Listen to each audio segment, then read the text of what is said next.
Coughlan 666. He attacks big channels who have an opinion against Islam and calls them racist. I jump up and down and swear and shout to get subscribers and get attention. But when it goes wrong, goes against me, I haul myself out for sympathy. I have a fucking breakdown. Why so douchious? Why so douchious? Why so douchious? Why so douchious? Mr. Soprano, you fucking little prick. You stupid twat. I'm gonna shit on you with my fucking great height, and I'm not gonna regret your consequences of it.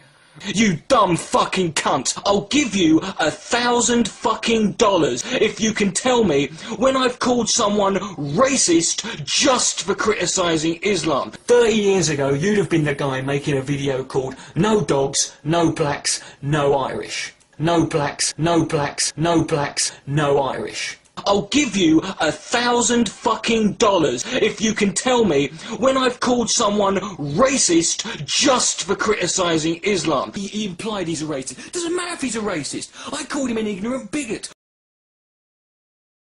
Why so douchious? Why so douchious? Why so douchious? Why so douchious? Why so douchious? I will fucking block you on sight. Now, kindly fuck off. Richard the Dick Coughlan 666. Good night.